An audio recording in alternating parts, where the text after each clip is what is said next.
अध्याय 2061 मुझे देखने दो कि तुम कितने मुखों को रोक सकते हो। 2। हालांकि रानी के अभी अभी कहे गए शब्दों ने उन्हें झकझोर कर रख दिया।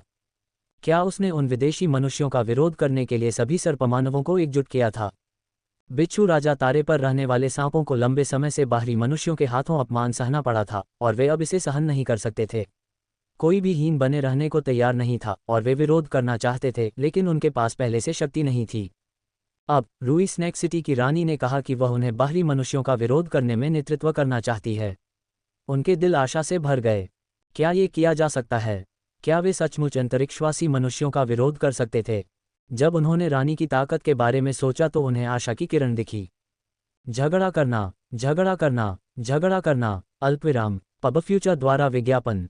शहर के बाहर अन्य जनजातियों के सत्पुरुष योद्धा भी जोरदार दहाड़ने लगे। उनकी चीखें शहर के भीतर से आने वाली शोरगुल भरी आवाजों में मिल गईं। रानी ने बाहरी शहर की ओर देखा। उसकी आंखों में कुछ देर के लिए दृढ़ संकल्प की चमक चमक उठी।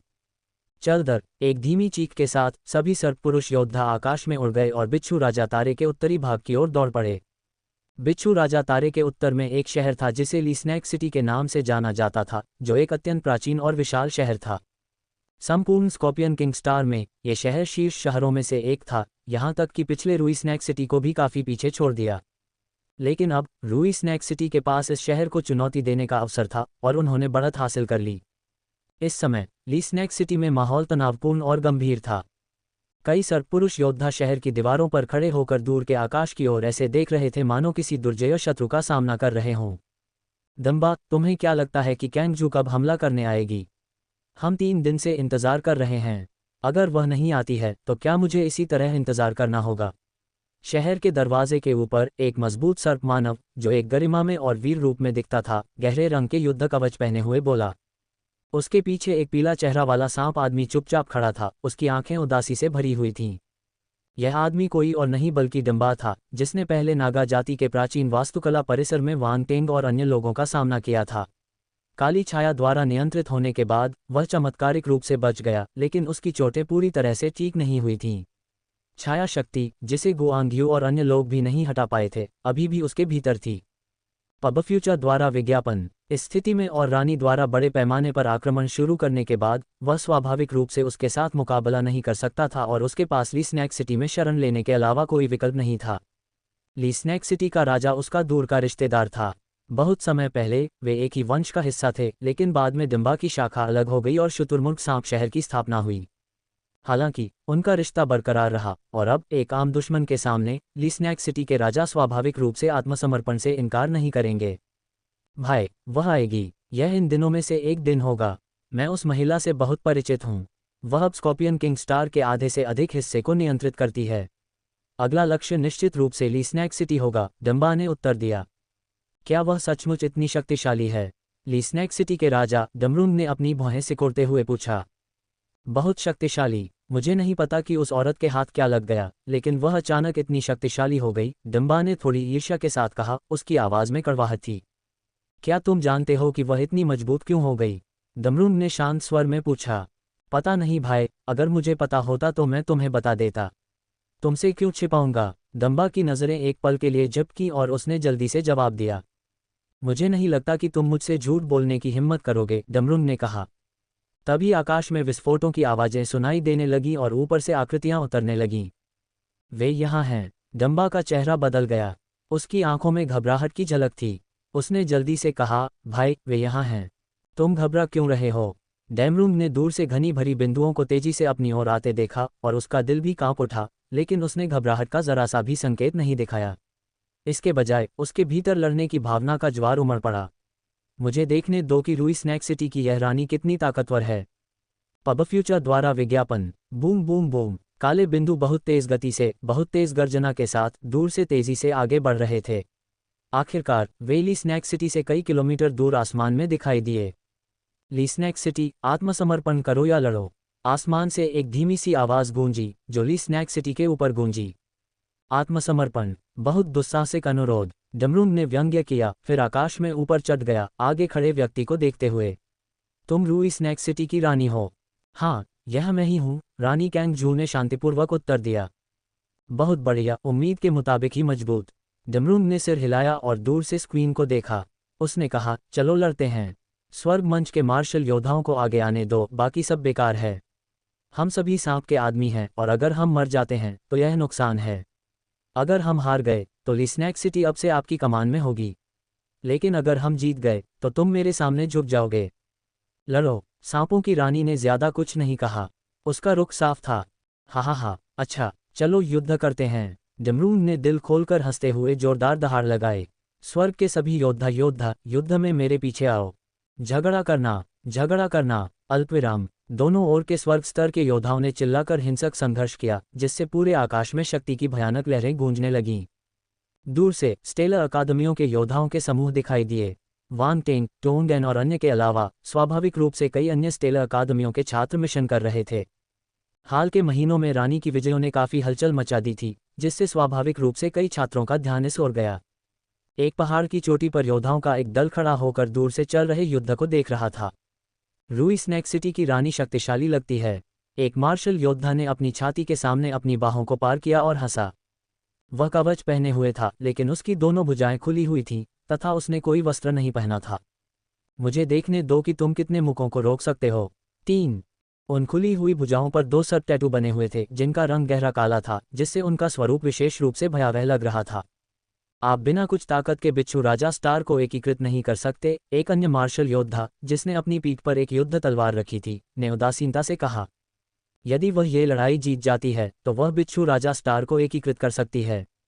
अपने हाथ पर सांप टैटू वाले मार्शल योद्धा ने उत्तर दिया। उसकी सोच बहुत ही भोली है। बिच्छू राजा स्टार को एकजुट करके हम जैसे बाहरी इंसानों का विरोध करने की कोशिश करना एक इच्छाधारी सोच है। वह बिच्छू राजा स्टार की असली प्रकृति से अनजान है। ये किसी काम का नहीं है, एक तीसरे मार्शल योद्धा ने हंसते हुए कहा।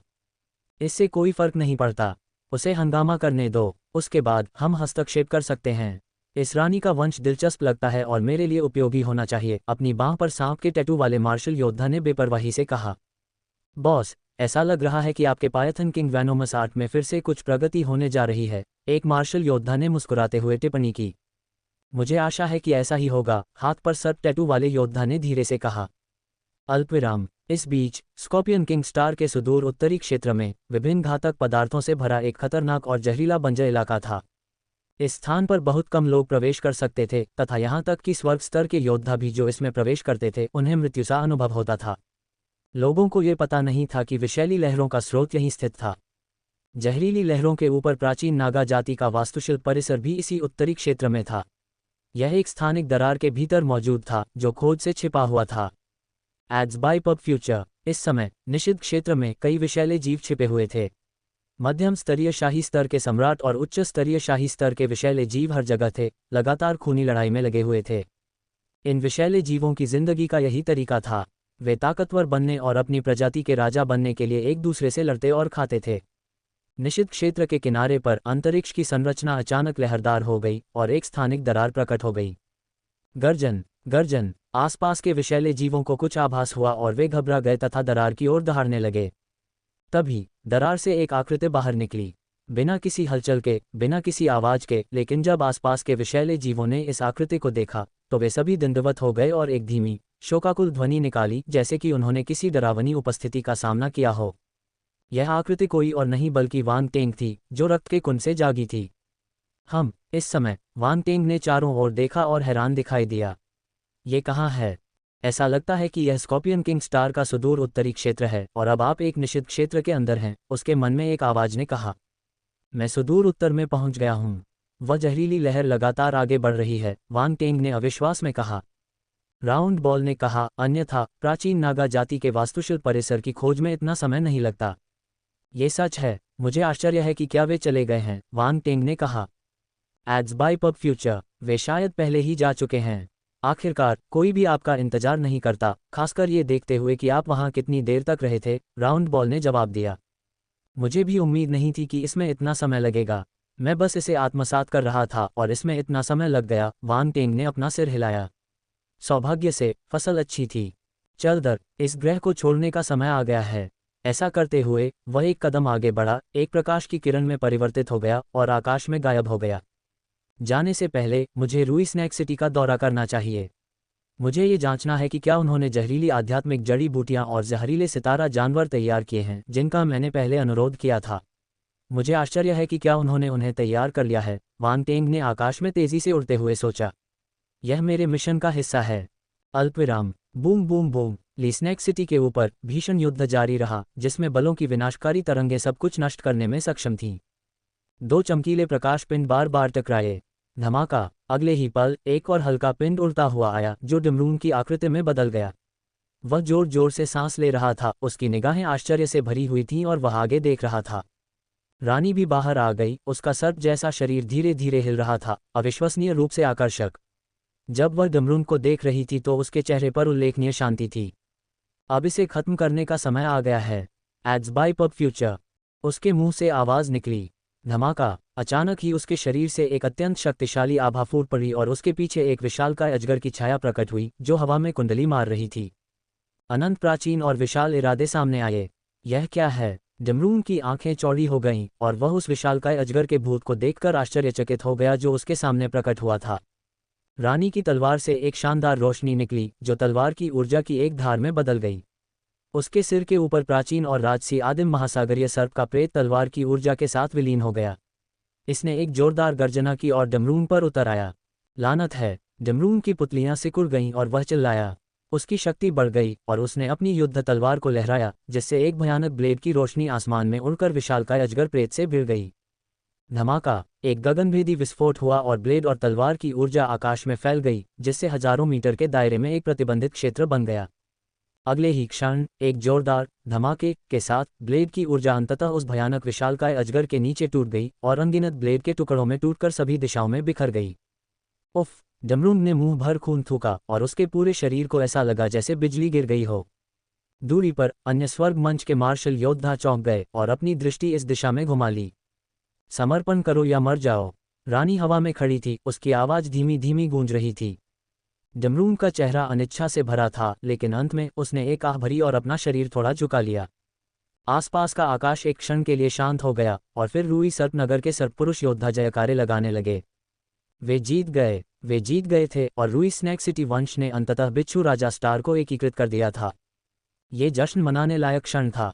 स्कॉर्पियन किंग स्टार के इतिहास में दर्ज होने लायक एक क्षण। रानी के होठों पर हल्की सी मुस्कान तैर गई, क्योंकि उसने आखिरकार अपना लक्ष्य हासिल कर लिया था। इस समय वह सांप जाति की असली रानी थी। थप्पड़। तभी तालियां बजने लगीं। रानी ने अपनी भौं को थोड़ा सा सिकुड़ा और अपनी दृष्टि ध्वनि के स्रोत की ओर घुमा ली। कई आकृतियां वहां आ गई थीं, जिनमें से एक युवक, जिसके हाथों पर सांप के टैटू थे, उसे बड़ी दिलचस्पी से देख रहा था। जिस तरह से उसने उसकी ओर देखा, उससे वह असहज हो गई। परग्रही मनुष्य। रानी ने आंखें सिकुड़कर उसकी ओर देखा। हाँ, मैं वही हूँ जिसे आप एक अलौकिक मानव कहते हैं, अपनी बाहों पर सांप के टैटू वाले युवक ने मुस्कुराते हुए अपना परिचय देते हुए कहा। मुझे अपना परिचय देने दो, मेरा नाम लियू मांग है। तुम क्या चाहते हो? रानी ने शांति से पूछा। मैं चाहता हूं कि आप मुझे अपनी रक्त शक्ति दे दें, लियू मांग ने चेहरे पर मुस्कान के साथ उत्तर दिया, लेकिन उसके शब्दों से रीढ़ में सिहरन पैदा हो गई। तुम्हारी हिम्मत कैसे हुई? मारोंग और अन्य स्वर्ग स्तर के मार्शल योद्धाओं ने अपनी रानी का अनादर करने के लिए विदेशी मनुष्यों पर क्रोध से चिल्लाया और इसे पूरी तरह से घृणित पाया। इसके अलावा ये तथ्य कि वे रानी की रक्त संबंधी शक्ति के पीछे थे अक्षम्य था। Ads by pub future. हम्फ। लियू मांग मुस्कुराया। उसने कुछ नहीं कहा। लेकिन धमाका। उसके पीछे एक अन्य स्वर्गीय मार्शल योद्धा ने अचानक एक चाल चली, एक लंबा भाला फेंका जो मारोंग पर भाले की चमक की एक अंतहीन बौछार में बदल गया। मारोंग का चेहरा नाटकीय रूप से बदल गया। उसने दहाड़ लगाई और अपनी सेना को एक भयंकर जवाबी हमला करने के लिए उकसाया। धमाका। उनके हमले आपस में टकराए, जिससे भयंकर विस्फोट हुआ। मारोंग का हमला तुरंत विफल हो गया और भाले की चमक एक बार फिर उसकी ओर बढ़ी, जिससे उसकी पुतलियां तेजी से सिकुड़ गईं। हम्फ। रानी ने ठंडी सांस ली और जवाब में अपनी तलवार लहराए। धमाका। भाले की चमक तुरंत अवरुद्ध हो गई। बुरा नहीं है, हालांकि ये हमें रोकने के लिए पर्याप्त नहीं है। लियू मांग मुस्कुराए। रानी की आंखों में ठंडी चमक थी। उसे उम्मीद नहीं थी कि बिच्छू राजा स्टार को एकीकृत करने के ठीक बाद कोई उसके पीछे आ जाएगा। क्या वे इस दुनिया से भागने में असमर्थ थे? इस समय उसे अंततः ये समझ में आ गया कि पिछले सांप पुरुष शासक बिच्छू राजा स्टार को एकीकृत क्यों नहीं कर सके। क्योंकि एक बार ऐसा हो जाने पर एकमात्र शासक के रूप में वे सभी के लिए लक्ष्य बन जाएंगे तथा इन बाह्य अंतरिक्ष मनुष्यों के शिकार से बच पाने में असमर्थ होंगे। Ads by pub Future. उनकी नज़र में उनका रक्त एक वस्तु थी जिसे इच्छानुसार लिया जा सकता था। उनके पास बढ़ने के लिए भी जगह नहीं थी। रानी को अचानक एक वीरानी का एहसास हुआ, उसके पूरे शरीर में ठंडक दौड़ गई। आप क्या कहते हैं? क्या आपने इस पर गहराई से सोचा है? यदि आप सहमत नहीं हैं तो हमें कार्रवाई करनी होगी। मुझे डर है कि तब तक आपकी प्रजा इसे सहन नहीं कर पाएगी, लियू मांग ने हल्की मुस्कान के साथ कहा। महाराज, मारोंग और अन्य लोगों के चेहरे के भाव नाटकीय रूप से बदल गए। दूर से स्टेलर अकादमियों के कुछ सदस्य ये सब देख रहे थे और आपस में फुसफुसा रहे थे। ऐसा लगता है कि ये द्वितीय तार्कीय अकादमी से लियू मांग है। मैंने सुना है कि उसकी साधना तकनीक में विभिन्न विदेशी अजगर वंशों को इकट्ठा करने की आवश्यकता होती है। क्या ऐसा हो सकता है कि वह सांप मानव वंश को उनमें से एक मानता हो? उस रानी का वंश बहुत विशेष है, कोई आश्चर्य नहीं कि लियू मांग ने उसे निशाना बनाया है।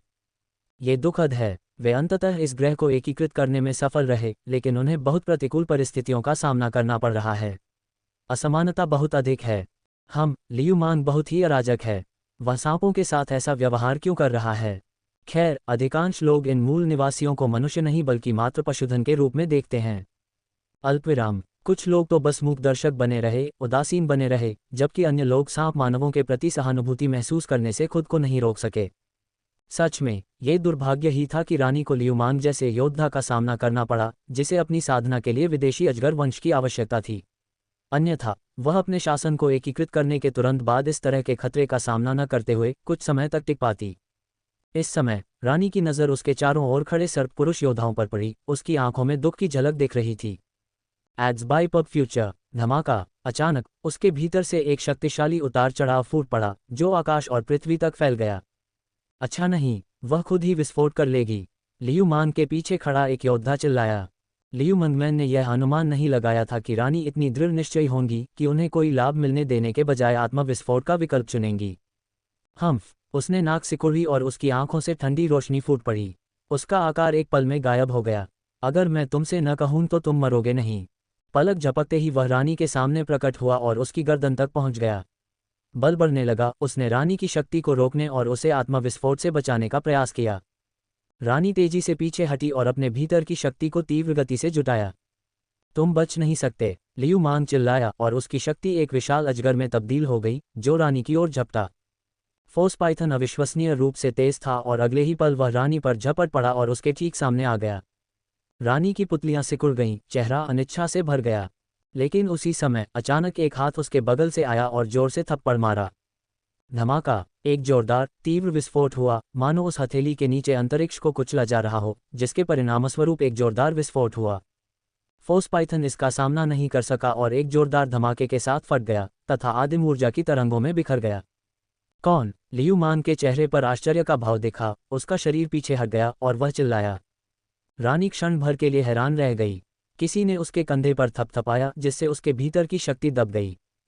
चूंकि आ ही गए हो तो जाने की इतनी जल्दी मत करो। अचानक शून्य से एक हल्की हंसी निकली।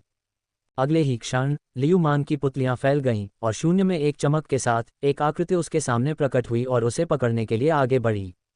भाड़ में जाओ, उसने भी तेजी से प्रतिक्रिया की, गुस्से से दहाड़ते हुए और आगे की ओर मुक्का मारते हुए। मुट्ठी का निशान सघन हो गया और फोर्स विशाल अजगर भ्रम की एक श्रृंखला में बदल गई, जो उसके चारों ओर लिप गई। मात्र $1 में विज्ञापन धमाका। प्रतिद्वंद्वी की मुट्ठी बिना किसी बल का प्रयोग किए ही जोरदार तरीके से लगी। ऐसा लग रहा था कि यह एक मामूली मुक्का था। अंतरिक्ष के कुचले जाने की आवाज़ एक बार फिर गूंज उठी। दोनों मुट्ठियां एक दूसरे से टकरा गईं और विशालकाय अजगर के भ्रम से लिपटी मुट्ठी का निशान विरोध नहीं कर सका और तुरंत ढह गया। लियू मांग की पुतलियां सिकुड़ गईं और वह जल्दी से पीछे हट गया, लेकिन तब तक बहुत देर हो चुकी थी। प्रतिद्वंद्वी की मुट्ठियां पहले ही वार कर चुकी थीं। Boom boom boom. एक ही क्षण में 3 भूसे सीधे उसके शरीर पर पड़े। दरार दरार। ल्यूमन की चीखें साफ और तीखी होती जा रही थीं। उसके चेहरे पर आत्मविश्वास भरी मुस्कान पूरी तरह से गायब हो गई थी। उसका चेहरा पीला पड़ गया था और वह ठंडे पसीने से भीग गया था। उसका पूरा चेहरा दर्द से तड़प रहा था। धमाका। वह आकृति एक बार फिर चमकी, लियू मांग के ऊपर फिर से प्रकट हुई। एक तेज धमाका के साथ एक भयानक शक्ति फूट पड़ी। लियू मांग का शरीर झींगे की तरह मुड़ गया और उसने खून थूक दिया। वह एक प्रक्षेप्य की तरह जमीन की ओर धकेला गया। टकराना। अगले ही पल जमीन पर एक गहरा गड्ढा बन गया और लियू मांग का पूरा शरीर धरती में दब गया। कुछ ही सांसों में ये सारी बातें हुईं, जिससे हर कोई सदमे में आ गया। लेकिन जब लियू मांग को जमीन में दफना दिया गया तब जाकर सभी को होश आया। पब फ्यूचर द्वारा विज्ञापन, लेकिन ताकत में अंतर बहुत अधिक था। उनकी शक्ति निस्संदेह पहले भी प्रबल थी, लेकिन वह इतनी अतिरंजित नहीं लगती थी। लियू मांग के योद्धाओं के दल को होश आ गया, उनके चेहरों पर आश्चर्य साफ झलक रहा था। रानी, हालांकि एक क्षण के लिए भ्रमित हो गईं, लेकिन उन्होंने तुरंत उस आकृति को पहचान लिया और उनकी आंखें चमक उठीं। ये वही था, वह वापस आ गया था, लेकिन ताकत में अंतर बहुत अधिक था। उनकी शक्ति निस्संदेह पहले भी प्रबल थी, लेकिन वह इतनी अतिरंजित नहीं लगती थी। भाई वांग टेंग, छोटी किंग एर खुशी से चिल्लाए। जब उसने अपने शिक्षक को आत्मविनाश करते देखा तो उसका दिल बैठ गया, लेकिन उसे आश्चर्य हुआ जब वांग टेंग अचानक प्रकट हुआ और उसने अपने शिक्षक को आत्मविनाश से बचा लिया। 2 बार, पिछली बार रूई स्नैक सिटी में वांग टेंग प्रकट हुए और उन्हें बचाया। अब संकट की इस घड़ी में वह पुनः प्रकट हुआ और उसने न केवल उसकी शिक्षिका को बल्कि वहां उपस्थित सभी लोगों को बचाया। यदि उसकी शिक्षिका ने सचमुच आत्मविनाश कर लिया होता तो किसी भी सांप पुरुष को सुखद परिणाम नहीं मिलता। इस समय वांग टेंग के प्रति उसकी कृतज्ञता शब्दों से परे थी। तुम सब क्या कर रहे हो?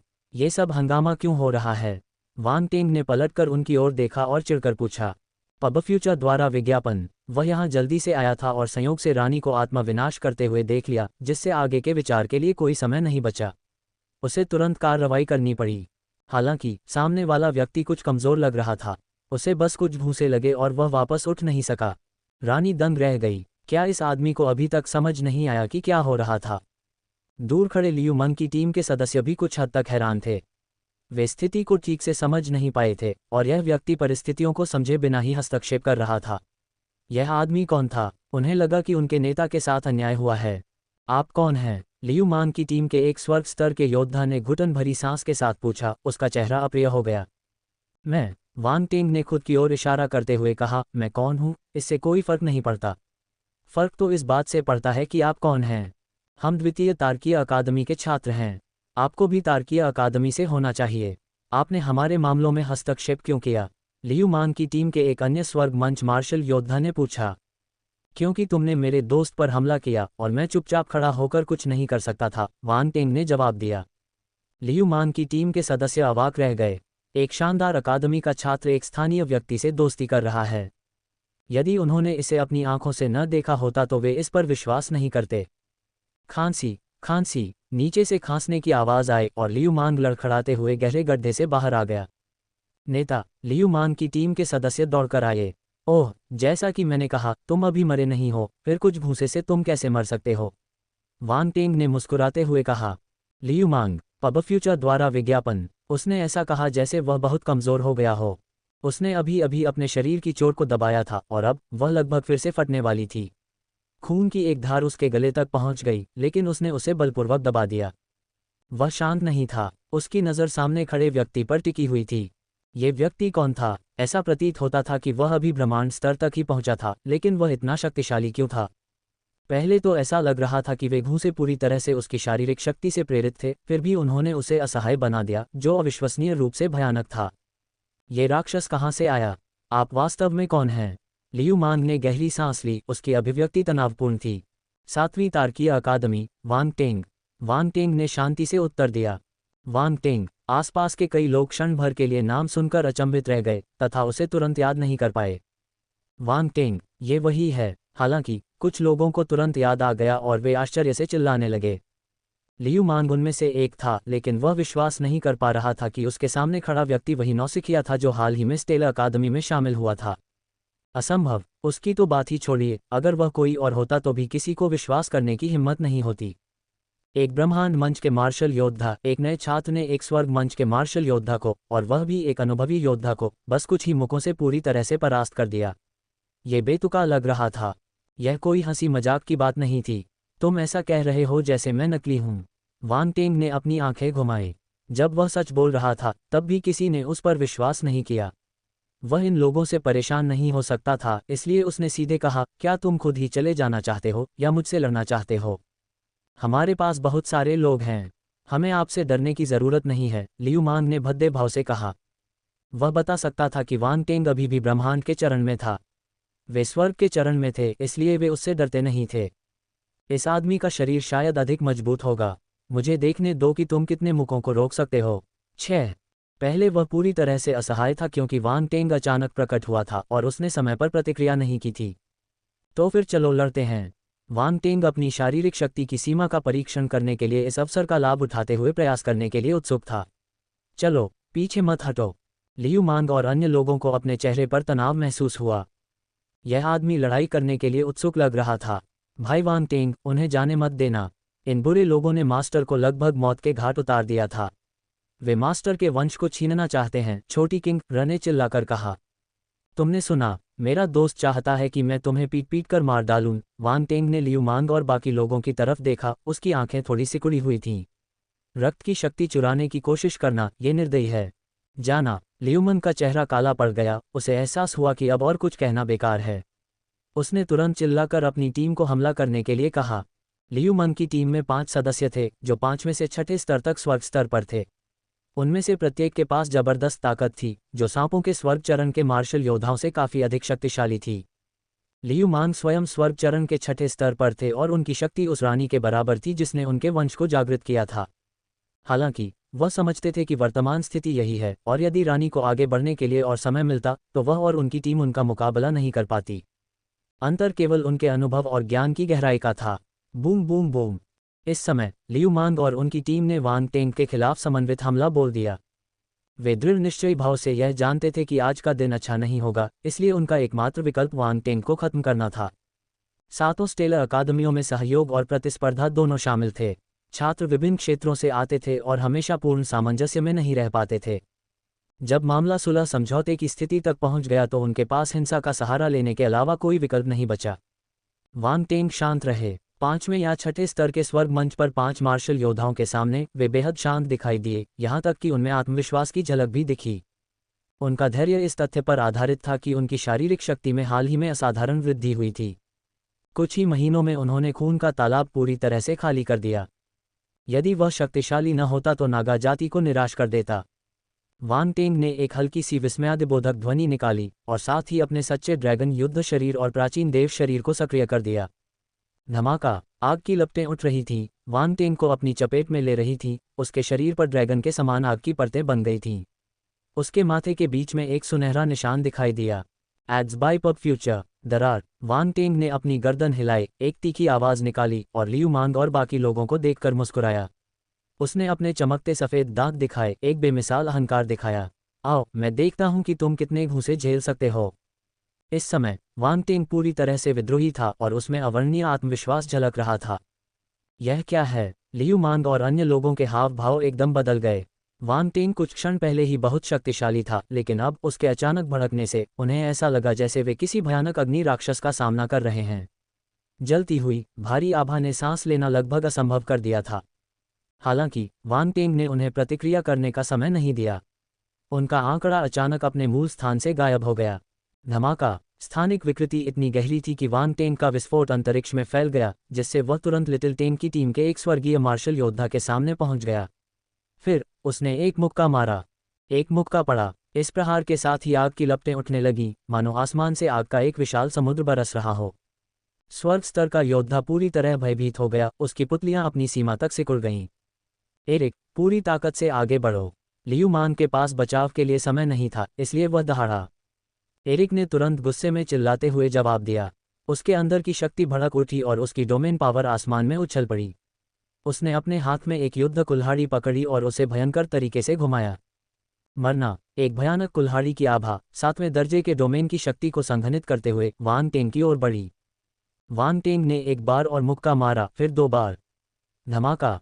अगले ही क्षण कुल्हाड़ी की आभा बिखर गई और डोमेन पावर में विस्फोट हो गया। वांग टेंग ने तीसरा मुक्का मारा, जो सीधे एरिक के दिल पर लगा। एक जोरदार आवाज हुई और एरिक ने मुंह से खून उगल दिया, जिसमें उसके दिल के टुकड़े भी शामिल थे। एक ही घूंसे से उसका दिल फट गया और वह इससे अधिक मृत नहीं हो सकता था। अन्य लोग सदमे में रह गए। 3 घूंसे। उसने 5वें स्तर के स्वर्ग चरण के मार्शल योद्धा को 3 घूंसे से मार डाला। ये दुनिया बहुत पागल थी। मारना। लियू मांग की टीम के बाकी 4 सदस्य स्पष्ट रूप से क्रोधित थे।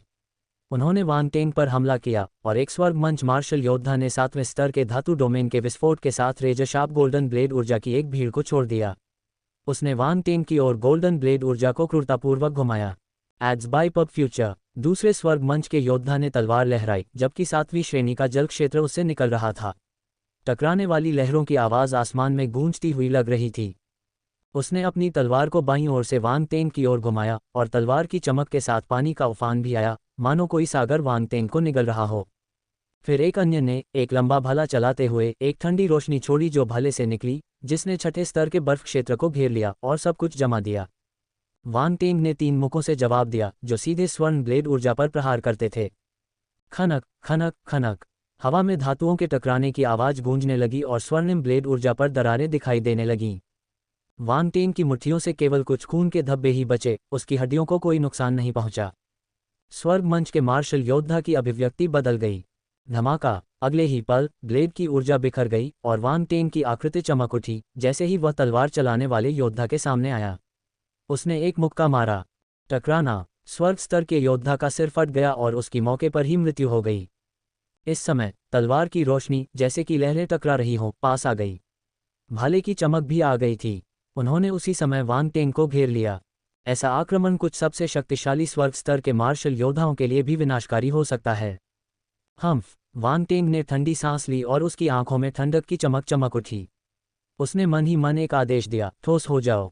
समय की शक्ति भड़क उठी, जिसने क्षण भर के लिए उसके सामने हो रहे हमलों को रोक दिया। वांग तेंग ने एक और मुक्का मारा। तलवार की ऊर्जा की प्रचंड लहरें बिखर गईं, भाले की ऊर्जा के छोटे छोटे कण चूर्ण विखंडित हो गए और बर्फ जमने का प्रभाव वांग तेंग की दिव्य अग्नि की उपस्थिति में तुरंत समाप्त हो गया। वह कैसे संभव है? दोनों योद्धाओं ने भय से भरकर बिना कुछ सोचे समझे तुरंत पीछे हट गए। उनकी आंखें भय से कांप उठीं। ये व्यक्ति बहुत ताकतवर था, भयानक रूप से शक्तिशाली। इस समय वे लड़ाई जारी रखने का कोई इरादा नहीं कर सकते थे। वे बस जल्द से जल्द इस जगह से भाग जाना चाहते थे। मरना! Ads by pub future. Wang Teng दहाड़ते हुए उनके पीछे फिर से प्रकट हुआ। उसकी मुट्ठियां एक साथ उन दोनों पर टूट पड़ीं। छींटे! वे हिंसक रूप से बड़ी मात्रा में खून उगल रहे थे। उनकी छाती में अजीब तरह से बड़े बड़े छेद हो गए थे। उनकी निगाहें तुरंत धुंधली हो गईं। लियू मांग लगभग पागल हो गई। कुछ ही सांसों में वांग तेंग की मुट्ठियों से उनकी टीम के सभी 4 सदस्य मर चुके थे। ये व्यक्ति किसी राक्षस से कम नहीं था। लियू मांग को एहसास हो गया कि अब भागने से उसकी जान नहीं बचेगी, इसलिए उसके पास जीवन के लिए संघर्ष करने के अलावा कोई विकल्प नहीं था। मारना! लियू मांग दहाड़ने लगा, क्योंकि उसकी भुजाओं पर बने सांप के पैटर्न जीवंत हो उठे और 2 काले सांपों में बदल गए, जो वांग तेंग पर भयंकर रूप से झपटे। उनके विषैले नुकीले दांत हवा में फैल गए, जिससे जानलेवा जहर फैल गया। ये व्यक्ति विष तत्व वाला मार्शल योद्धा था। क्या तुम्हारे पास देने के लिए बस इतना ही जहर है? वांग तेंग ने मजाक में अपना सिर हिलाया। उसके माथे पर एक भयावह काला कमल का फूल प्रकट हुआ और वह निडर होकर आगे बढ़ा। उसके दोनों हाथ आगे बढ़े और लपटें 2 विशाल हाथों में संघनित हो गईं, जिन्होंने सांपों के सिर को मजबूती से जकड़ लिया। फिर उसने अपनी मुट्ठी कसकर बंद कर ली। छींटे! दोनों काले सांप काली धुंध के बादल में कुचल दिए गए। लियू मांग की आंखें अविश्वास से चौड़ी हो गईं। उनके बहुमूल्य पायथन किंग विषैले कला को उनके प्रतिद्वंद्वी ने आसानी से विफल कर दिया था। उस क्षण उसे अपनी आंखों पर विश्वास ही नहीं हुआ। मुझे फिर से तुम्हें देखने मत देना, वांग तेंग ने कहा जब वह लियू मांग के सामने फिर से आया। उसने सीधे लियू मांग के माथे की ओर इशारा किया। नहीं! लियू मांग की पुतलियां सिकुड़ गईं और उसका चेहरा भय से विकृत हो गया और वह जोर से चिल्लाया। स्वूश! वांग तेंग की उंगली के सिरे पर एक काली रोशनी चमकी, जो एक छोटे काले कमल में बदल गई, जो उंगली के सिरे से भी बड़ा नहीं था, जो तुरंत लियू मांग के माथे की ओर बढ़ गया। लियू मांग का शरीर एक पल में ही जम गया, उसका चेहरा विकृत हो गया। अगले ही पल उसकी आंखें धुंधली हो गईं। मेरे अथाह नरक शैतान कमल के नीचे मरना सबसे बड़ा सम्मान है जो मैं आप जैसे विषतत्व योद्धा को दे सकता हूं, वांग तेंग ने शांति से कहा। धमाका! इन शब्दों के साथ ही लियू मांग का शरीर फट गया और काले धुएं के गुबार में बदल गया, जो गायब हो गया। मौन! संसार में सन्नाटा छा गया। सभी लोग आश्चर्य से देखते रहे। उनके मुंह थोड़े खुले हुए थे, लेकिन उनके होठों से एक भी आवाज नहीं निकली। 5 स्वर्ग स्तर के मार्शल योद्धा मर चुके थे। उनमें से कोई भी जीवित नहीं बचा। कितनी भयावह उपलब्धि! संयोग से मुलाकात अस्वीकृत। 1 आकाश में युद्ध समाप्त हो चुका था और पूरी टुकड़ी नष्ट हो चुकी थी, कोई भी जीवित नहीं बचा था। वांग तेंग उनकी जान बख्श सकता था, लेकिन उसने उन्हें मारना चुना। ये लोग दयालु नहीं थे। अगर वह कमज़ोर होता तो शायद वे उसे खत्म करने की कोशिश करते। चूंकि दूसरे पक्ष में मार डालो या मारे जाओ की मानसिकता थी, इसलिए वह पीछे नहीं हटा। कभी कभी मार्शल योद्धाओं की दुनिया इतनी सरल थी। सिर्फ इसलिए कि आप एक ही पक्ष में हैं, इसका मतलब यह नहीं है कि कोई आंतरिक कलह नहीं है। अगर आप ऐसा मानते हैं तो आप नासमझ हैं। स्टेला अकादमी के दर्शकों को होश आ गया और वे अब शोर मचाने लगे। लियू मान की टीम मर चुकी है। अरे बाप रे, वांग टेंग डरावना है। क्या वह सचमुच नया छात्र है? क्या यह नकली हो सकता है? अकेले ही 5 स्वर्गीय मार्शल योद्धाओं को हराने के कारण वह संभवतः अपने साथियों के बीच अजेय है। Ads by pub Future. हाँ, ऐसी उपलब्धियों के साथ शायद ही कोई ऐसा हो जो उनकी बराबरी कर सके। क्या स्टार रैंकिंग में शामिल प्रतिभाएं इतनी ही शक्तिशाली हैं? मैंने सुना है कि पिछले स्टार रैंक वाले प्रतिभाशाली लोगों की उपलब्धियां भी ऐसी ही थीं। वे अपने स्तर पर बेजोड़ थे, यहाँ तक कि वे उच्च स्तर पर प्रतिद्वंद्वियों को हराने में भी सक्षम थे। ये सचमुच भयावह है। वांग टेंग के कारण विश्व की प्रमुख अकादमियों में हलचल मचने की संभावना है। अल्पविराम। कई लोग अविश्वास में थे तथा वातावरण में विस्मय का भाव था। कुछ दूरी पर रानी भी कुछ हद तक स्तब्ध लग रही थी। हालांकि वह जानती थी कि वांग टेंग ने पहले भी कई स्वर्ग मंच के मार्शल योद्धाओं को हराया था, लेकिन वह उसकी नई ताकत पर आश्चर्यचकित हुए बिना नहीं रह सकी। बस कुछ भूसे ही काफी थे। ऐसा लग रहा था जैसे वह धोखा दे रहा था। वांग टेंग की लड़ाई देखकर उसे लगा कि यह सहज था। हाँ, सहज। वांग टेंग ने उन स्वर्ग मंच के योद्धाओं को इतनी आसानी से मार डाला मानो कोई बड़ी चुनौती ही न हो। यह उनकी पिछली उपलब्धियों से बिल्कुल अलग था। छोटी किंग र की आंखें प्रशंसा से चमक उठीं। भाई वांग टेंग बहुत ताकतवर है। वह मास्टर से भी ज्यादा ताकतवर है। मारोंग और अन्य लोगों ने अनजाने में ही जोर से निगल लिया। वांग टेंग किसी तरह और भी ताकतवर हो गया था। सौभाग्य से वह उनका दुश्मन नहीं था, अन्यथा रुई सिटी स्नैक रेस बहुत मुश्किल में पड़ सकती थी। दमरूम के चेहरे की मांसपेशियां फड़कने लगीं और वह दिल में चीखने लगा। ये राक्षस कहाँ से आया? Ads by pub Future. क्या वह रुई सांप शहर की रानी का दोस्त था? क्या रुई स्नैक सिटी की रानी वाकई इतनी अद्भुत है? वह किसी भी बाहरी इंसान से दोस्ती कर सकती है, खास तौर पर इतने शक्तिशाली इंसान से। उसने रानी के सुंदर और आकर्षक व्यक्तित्व को देखा, फिर खुद को देखा। फिर अचानक उसे सब कुछ समझ में आ गया। वह इस बात पर अफसोस जताने से खुद को नहीं रोक सका कि वह एक महिला के रूप में पैदा नहीं हुआ। ली स्नैक सिटी की दीवारों के ऊपर डिम्बा ने पहले तो चुपचाप खिसकने के बारे में सोचा था, लेकिन अपने सामने यह नज़ारा देखकर उसके कदम अनायास ही रुक गए और वह हिलने में असमर्थ हो गया।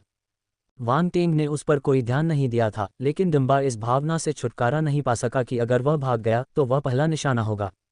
उसे इस आदमी को भड़काना नहीं चाहिए। आकाश में वांग टेंग ने चारों ओर देखा और आसपास बिखरे हुए विशेष बुलबुले एकत्र किए। एक एक करके ये गुण बुलबुले उसकी ओर बढ़े, मूल गुणों, डोमेन, अंतर्दृष्टि, आत्मा, ज्ञान, तकनीकों और शास्त्रों की शक्ति में परिवर्तित हो गए और सभी वांग टेंग के शरीर या चेतना में विलीन हो गए। अचानक वांग टेंग कांप उठा और कई प्रकार की शक्तियां एक साथ टूट पड़ीं। तारामंडल धातु बल 13,500 बटा 60,000 ब्रह्मांड चरण छठा स्तर। तारामंडल जल बल 14,600 बटा 50,000 ब्रह्मांड चरण पांचवां स्तर। तारामंडल पृथ्वी बल 15,000 बटा 50,000 ब्रह्मांड चरण पांचवां स्तर। तारामंडल बर्फ बल 11,000 बटा 30,000 ब्रह्मांड चरण तीसरा स्तर। नक्षत्र विश्व बल 7,600 बटा 90,000 ब्रह्मांड चरण नौवां स्तर। Ads by pub Future. सभी 5 बल विशेषताएं एक ही समय में बढ़ीं और उनमें से सभी ने सफलता प्राप्त की। इससे निस्संदेह वांग टेंग की समग्र क्षमता में बहुत वृद्धि हुई। उनमें से नक्षत्र विश्व बल सबसे अधिक बढ़ा। ये सीधे 9वें स्तर के ब्रह्मांड चरण तक पहुंच गया। यह अभी शिखर पर नहीं था, लेकिन यह अन्य बलों से बहुत आगे था। लियू मान कमजोर नहीं था। उसने नक्षत्र विश्व बल की पर्याप्त मात्रा प्रदान की थी, जिसे वांग टेंग ने काफी संतोषजनक पाया। आइस फोर्स तारामंडल कमजोर था। यह मूल रूप से ब्रह्मांड चरण के पहले स्तर पर था, इसलिए इसे ऊपर उठाना आसान था। इसलिए ये सीधे तीसरे स्तर पर पहुंच गया। अन्य 3 सेनाएं केवल एक स्तर तक ही ऊपर उठीं। बेशक ये पहले से ही काफी तेज था। एक लड़ाई, सुधार का एक स्तर, इससे ज्यादा और क्या चाहिए? इसके बाद आत्मज्ञान और आत्मा में प्रगति हुई। आत्मा 68,600 बटा 2 लाख ब्रह्मांड क्षेत्र। ज्ञानोदय 2,05,000 बटा 3 लाख ब्रह्मांड क्षेत्र। ये दोनों विशेषताएं वांग टेंग के लिए भी बहुत महत्वपूर्ण थीं।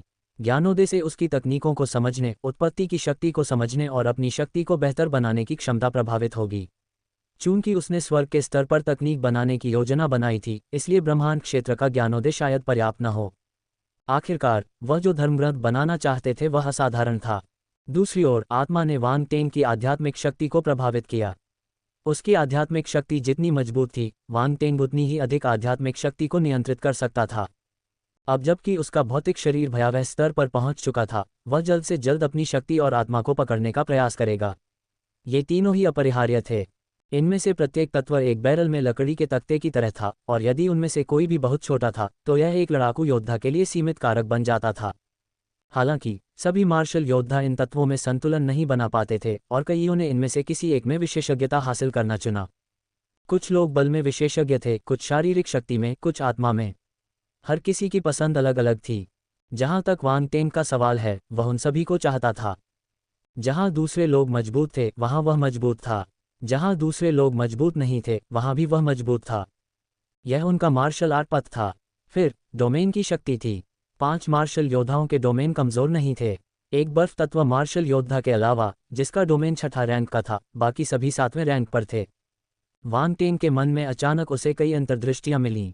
उसका फ्रॉस्ट डोमेन, जो मूल रूप से वास्तविकीकरण चरण के 5वें स्तर पर था, अब सामान्य चरण के 6ठे स्तर पर पहुंच गया था। वह अभी भी वास्तविकीकरण चरण के 5वें स्तर पर था, लेकिन वह भी एक ऐसी उपलब्धि थी जो ब्रह्मांड चरण के मार्शल योद्धा द्वारा शायद ही कभी हासिल की गई हो। संयोग से मुलाकात अस्वीकृत। 2। इसके अलावा ये फ्रॉस्ट डोमेन था। ये सामान्य डोमेन से ज्यादा शक्तिशाली था। फ्रॉस्ट डोमेन 1250-6000 छठी रैंक 100/5000 वास्तविकीकरण 5वीं रैंक। इसके अलावा उसकी धातु, पृथ्वी और जल क्षेत्र 7वें स्तर तक बढ़ गए। 3 स्वर्ग चरण मार्शल योद्धाओं का ज्ञान कमजोर नहीं था। वांग टेंग भाग्यशाली था। ये तीनों डोमेन मूलतः 6ठे स्थान पर थे, लेकिन अब वे एक पूर्ण स्थान ऊपर आ गए हैं। ध्यान रहे, जितना आगे आप गए, डोमेन की शक्ति को समझना उतना ही कठिन होता गया, खासकर बाद के 3 स्तरों को जो डोमेन महारत के उन्नत चरण से संबंधित थे। कुछ स्वर्ग चरण के मार्शल योद्धा शायद इसे पूरी तरह से समझ भी न पाएं, ब्रह्मांड चरण के मार्शल योद्धा तो और भी कम। धातु डोमेन 2300/7000 7वीं रैंक। पृथ्वी डोमेन 1600-7000 7वीं रैंक। जल क्षेत्र 1300-7000 7वीं रैंक। वांग टेंग ने गहरी सांस ली और मुस्कुराया जब उसने देखा कि उसके सभी डोमेन 7वें रैंक पर पहुंच गए हैं। यह एक बहुत बड़ी उपलब्धि थी। जैसे जैसे उसके पृथ्वी और जल क्षेत्र में वृद्धि हुई, उसके ज्वलंत चुंबकीय उल्का क्षेत्र और पाताल क्षेत्र में भी वृद्धि हुई। Ads by pub future. Wang Teng मुस्कुराया। उसने आखिरी डोमेन की ओर देखा, जहर डोमेन। जहर क्षेत्र 1500/7000 7वीं रैंक। लियू मन का जहर क्षेत्र भी कमजोर नहीं था। ये 7वें स्थान पर पहुंच गया और इसने वांग टेंग के जहर क्षेत्र को 5वें स्थान से 7वें स्थान पर पहुंचने दिया। ये 2 स्तरों तक बढ़ गया। जहर के क्षेत्र में सुधार करना आसान नहीं था। जहर तत्व वाले मार्शल योद्धा को ढूंढना कठिन था। वह मेरा उपकार करता है, मुझे लाभ प्राप्त करना जारी रखने के लिए उसे जीवित रखना चाहिए था, लेकिन मैंने क्षण भर में नियंत्रण खो दिया। वांग टेंग ने आह भरी और अपना सिर हिलाया। इस समय एक और गुण बुलबुला राजा टेंग के दिमाग में विलीन हो गया, जो ज्ञान में परिवर्तित हो गया। एक मानव आकार की प्रकाश आकृति उभरी, जो पैर मोड़कर बैठी थी और साधना में लगी हुई थी। मानव आकार की प्रकाश आकृति के भीतर मेरिडियन और विभिन्न एक्यूपॉइंट दिखाई दिए, जो चमक रहे थे। प्रकाश आकृति के बाहर सर्प जैसी छायाएं एक अजीब तरीके से उसके चारों ओर कुंडली मारती हुई दिखाई दी। अजगर राजा विशैली कला, एक जहरीला शास्त्र। राजा टेंग की आंखें खुशी से चमक उठीं। यह एक दुर्लभ खोज थी, और अंतर्दृष्टि के अनुसार पायथन किंग वैनोमस आर्ट एक ब्रह्मांड चरण ग्रंथ था, जो इसे और भी अधिक मूल्यवान बनाता है। पायथन किंग वैनम आर्ट 1500-5000 अच्छी तरह से वाकिफ। लियू मांग से प्राप्त गुण और तकनीकें काफ़ी महत्वपूर्ण थीं, जिससे वांग टेंग को पायथन किंग विश कला में दक्षता के एक अच्छे स्तर तक पहुंचने में मदद मिली, जिससे उन्हें बहुत मेहनत से बचत हुई। Ads by pub Future. उसने अपनी आंखें बंद कर लीं और अपने नक्षत्रीय विष बल को अजगर राजा विश कला के मार्ग पर बहने दिया तथा उसकी जटिलताओं को महसूस किया। अपनी दुर्जय शक्ति को प्रकट करने के लिए विभिन्न सर्प वंशों के सम्मिलन की आवश्यकता होती है। कोई आश्चर्य नहीं कि लियू मांग रानी के वंश को प्राप्त करना चाहता था। वांग टेंग ने अपना सिर हिलाया। तकनीक और शक्ति की खोज ने लियू मांग को इस रास्ते पर ला खड़ा किया था, और यह सबसे सम्मानजनक कार्य नहीं था। इसके अलावा वहाँ कई प्रतिभा विशेषता बुलबुले थे, और कई स्वर्ग चरण मार्शल योद्धाओं की प्रतिभाएं दिव्य स्तर तक पहुंच चुकी थीं। हालांकि उनके जहर, बर्फ और पानी की प्रतिभाएं पहले से ही दिव्य स्तर पर थीं, इसलिए वांग टेंग के पास उनका ज्यादा उपयोग नहीं था। दिव्य स्तर धातु प्रतिभा 21800/50000। दिव्य स्तर पृथ्वी प्रतिभा 18500/50000। एक पल में वांग टेंग को लगा कि उसकी 2 प्रतिभाएं फिर से बेहतर हो गई हैं। वह अपने आसपास की धातु शक्ति और पृथ्वी शक्ति के प्रति अधिक संवेदनशील हो गया था। दुर्भाग्य से यह एक छोटी सी दुनिया थी और उत्पत्ति की शक्ति पूरी नहीं थी। अगर ऐसा नहीं होता तो वांग टेंग को पृथ्वी की उत्पत्ति और धातु की उत्पत्ति के बारे में कुछ समझ हासिल होती। प्रतिभा विशेषताओं के अलावा वांग टेंग को कुछ दिव्य स्तरीय हथियार प्रतिभाएं भी प्राप्त हुईं। दिव्य स्तर तलवार प्रतिभा 13,500 बटा 50,000। दिव्य स्तर ब्लेड प्रतिभा 4,500 बटा 50,000। दिव्य स्तर कुल्हाड़ी प्रतिभा 3,800 बटा 50,000। दिव्य केवल भाला प्रतिभा 16,000 बटा 50,000। Ads by pub Future. तलवार की प्रतिभा और भाला की प्रतिभा सहित उनकी 4 हथियार प्रकार की प्रतिभाएं पहले से ही दिव्य स्तर पर थीं और अब उनमें और भी सुधार हुआ है। इसने वांग टेंग की तलवार और भाला दोनों तकनीकों की दक्षता और समझ को और भी अधिक गहन और कुशल बना दिया। वांग टेंग अब तलवार और भाला चलाने की तकनीकों में निपुण हो गया था। उसने तलवार और भाला चलाने की विभिन्न तकनीकों में महारत हासिल कर ली थी। उसे आत्मज्ञान की अनुभूति हुई। उसने कुछ ऐसी बातें समझ लीं जो उसे पहले नहीं पता थीं। एक पल में विभिन्न तलवार और भाला तकनीकों में उनकी दक्षता और समझ में काफ़ी सुधार हुआ। कुल्हाड़ी और ब्लेड तकनीक में उनकी प्रतिभा, जो मूल रूप से शाही स्तर पर थी, अब दैवीय स्तर तक पहुंच गई थी, जिसके परिणामस्वरूप महत्वपूर्ण परिवर्तन हुए। वांग टेंग को तुरंत ही स्पष्टता महसूस हुई। तलवार और कुल्हाड़ी की तकनीक और उससे जुड़ी जानकारियां उसके दिमाग में स्पष्ट रूप से उभरने लगीं। उसकी निगाहों से ऐसा लग रहा था मानो ब्लेड और कुल्हाड़ी की चमकीली रोशनी निकल रही हो, जिससे तीक्ष्णता का एहसास हो रहा हो। सौभाग्यवश उन्होंने समय रहते अपनी दृष्टि बंद कर ली, क्योंकि यदि कोई भी उस समय उनके सामने होता तो उसे किसी प्रकार का आध्यात्मिक प्रभाव महसूस हो सकता था। अब सभी विशेष बुलबुले उसके शरीर में एकीकृत हो गए थे, वे उसका एक हिस्सा बन गए थे। वांग टेंग ने धीरे धीरे अपनी आंखें खोलीं। उनकी निगाहों में संतुष्टि की झलक थी। रक्तकुंड से बाहर आकर और इतनी महत्वपूर्ण शक्ति का अनुभव करके वांग टेंग खुद को बहुत प्रसन्न महसूस करने से नहीं रोक सका। वे 5 स्वर्ग स्तर के योद्धा अच्छे लोग थे। वे उसे उपहार देने के लिए यहाँ आए थे। उसने दूर से रानी की ओर देखा और उड़कर उसके पास आया तथा पूछा, तुम सब क्या कर रहे हो? क्या लड़ाई कर रहे हो? रानी ने शांतिपूर्वक उत्तर दिया, मैं बिच्छू राजा स्टार को मजबूत करने का इरादा रखती हूँ। वाह! वांग टेंग ने अपनी आंखें चौड़ी कर लीं। इस महिला के लक्ष्य काफ़ी महत्वाकांक्षी थे। भाई वांग टेंग, मास्टर ने पहले ही सफलतापूर्वक स्टार को एकीकृत कर दिया है। छोटी किंग उड़कर आए और मुस्कुराए। ओह, ये तो पहले ही खत्म हो चुका है।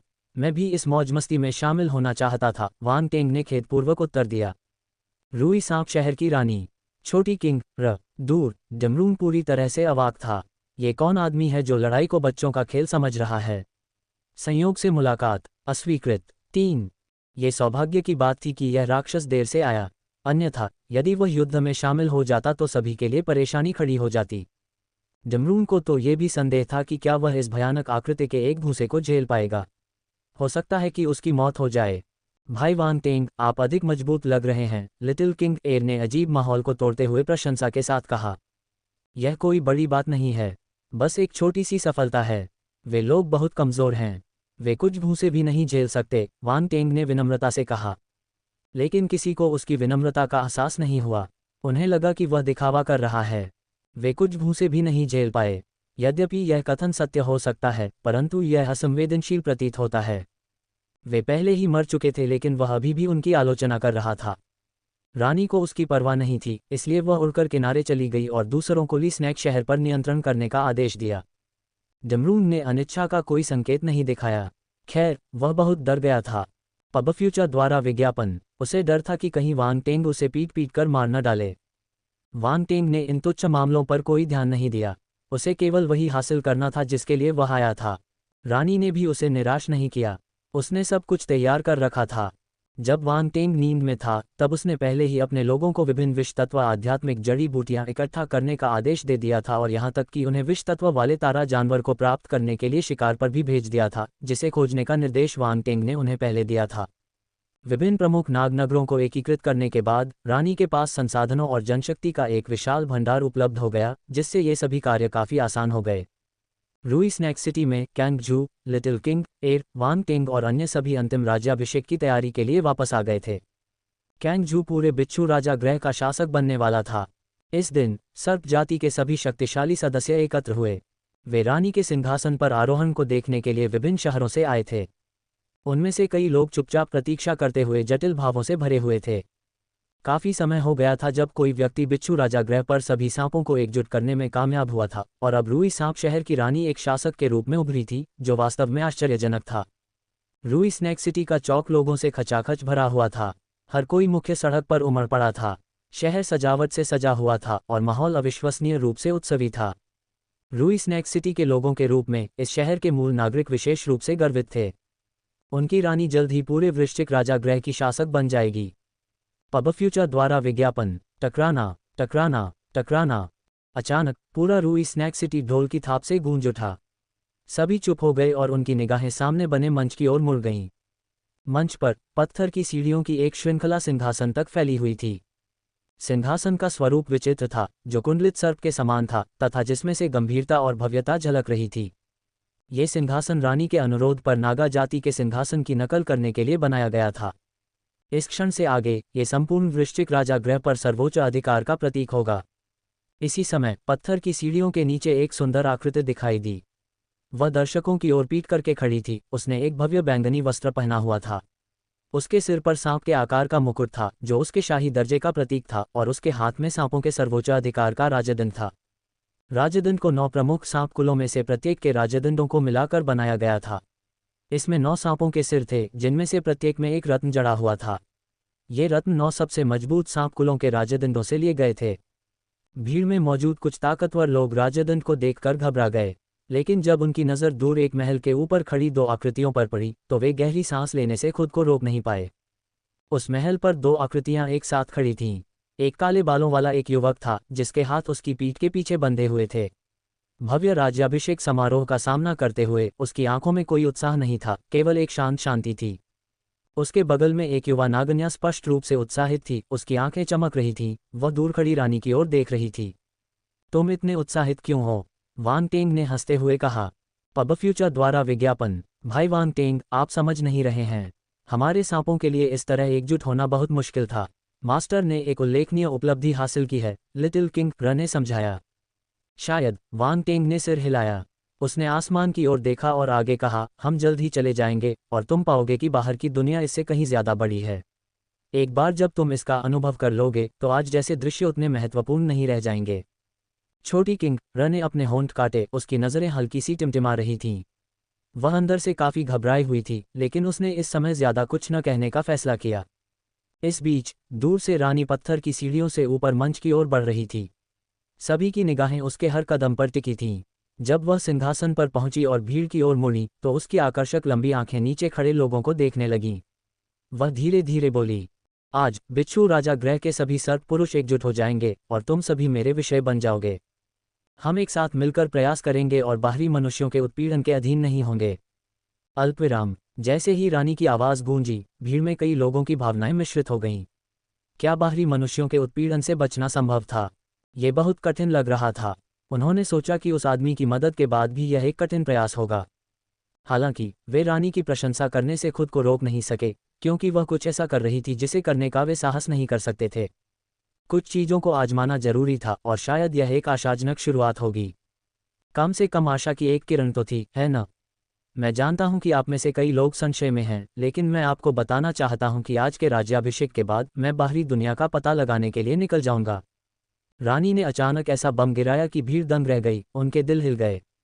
क्या रानी इस दुनिया को छोड़ रही थी? क्या ये बाह्य मानव के कारण था?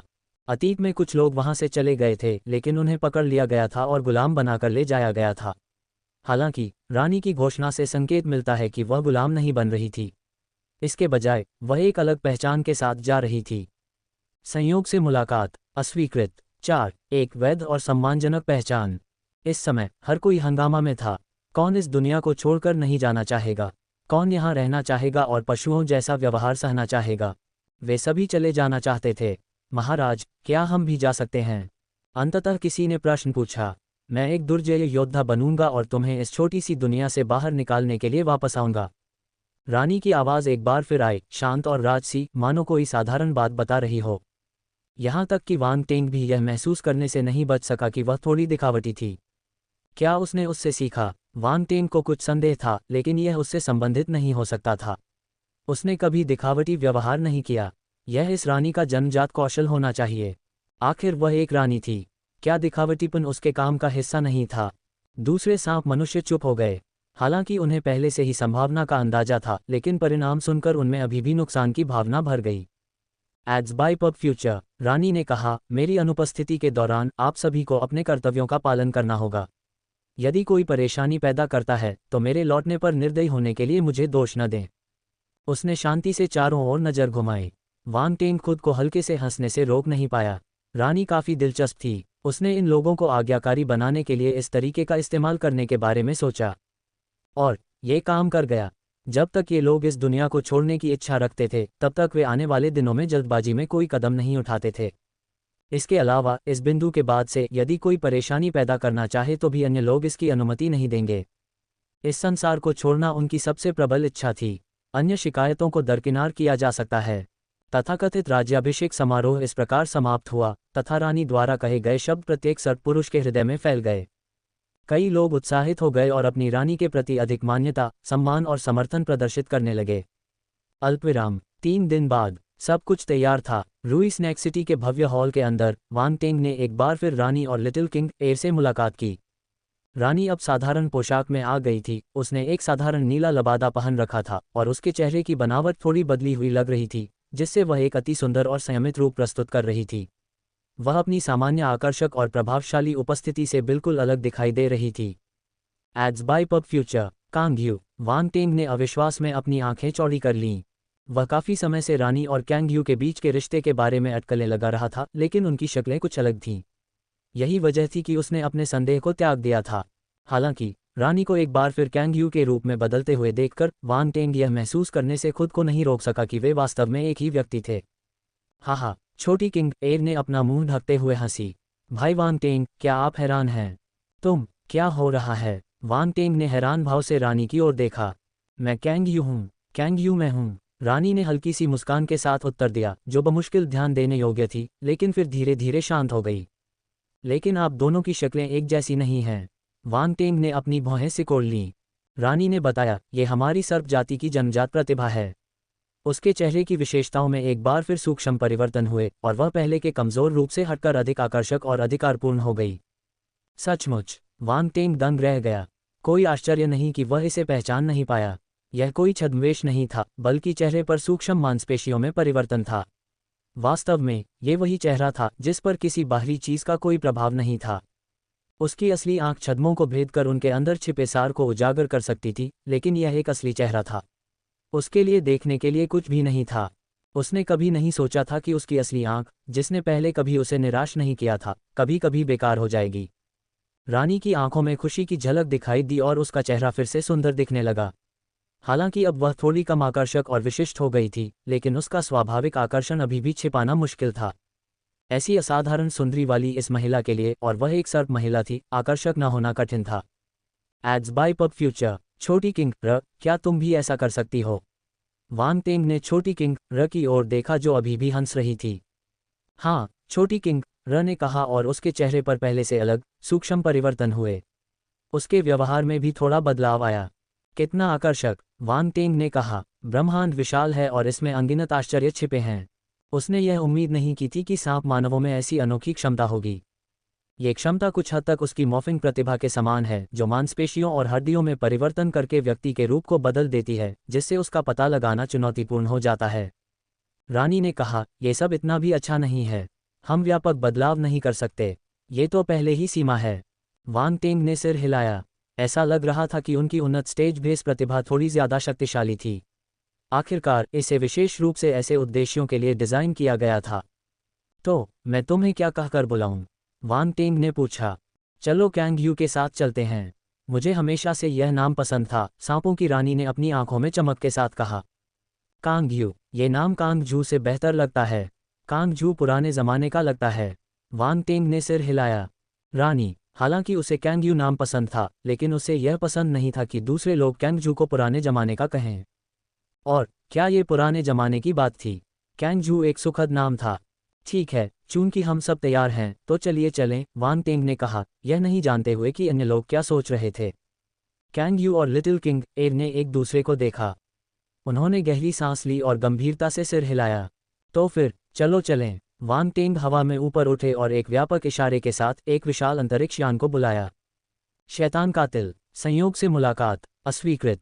5 अपने वर्तमान आत्मविश्वास के साथ वांग टेंग ब्रह्मांड स्तरीय अंतरिक्ष यान के साथ ध्यान आकर्षित करने से नहीं डरते थे।